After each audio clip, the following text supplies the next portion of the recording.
তিনিখনকৈ ঘৰ একেলগতে সাজি থকা হৈছিলে আৰু গোটেই তিনিখনে একেলগতে সাজি সম্পূৰ্ণ হ'লগৈ এতিয়া আমি প্ৰথমখন ঘৰত ৰৈ আছোঁ তিনিখন ঘৰ একেলগতে দেখাম কিন্তু দেখুৱাই লৈছোঁ আমি ঘৰকেইখন কি ধৰণে সাজিবলৈ চেষ্টা কৰিছিলোঁ এয়া হৈছে ফ্ৰণ্ট চাইডটো মানে বাৰাণ্ডাখন আচলতে ওপৰতে যদি চাই তলতে যদি চাই যথেষ্টখিনি কাম কৰা দেখা পাব যথেষ্টখিনি যোনে যথেষ্ট মৰম সোমাই আছে এই কামখিনিত আমাৰ এয়া হৈছে ফ্ৰণ্ট পাৰ্টটো এই পাৰ্টটোত কালাৰ কৰা নাই মানে জাষ্ট কামখিনি দেখাবলৈ ধৰণক কামিখিনি বা কি ধৰণে গোটেই যিমান পাৰি সিমান ষ্ট্ৰং কৰা যে হৈছে কামখিনি এতিয়া যদি এইফালৰ পৰা যদি আমি ফ্ল'ৰখন দেখুৱাওঁ আচলতে গোটেইখিনি ঘৰে ফ্ল'ৰ কৰি দিব পৰা ফ্ল'ৰ কৰি দিয়া হৈছে আচলতে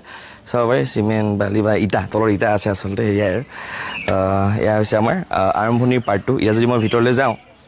ইমান শুকোৱা নাই সেইকাৰণে এইবিলাক বস্তা চস্তা পাৰি থোৱা হৈছে এতিয়া যদি ফ্ৰণ্ট চাইডটো দেখুৱাওঁ আহি যাওক এয়া আমাৰ ঘৰকেইখন এতিয়া আমাৰ প্ৰথমটো ৰুমৰ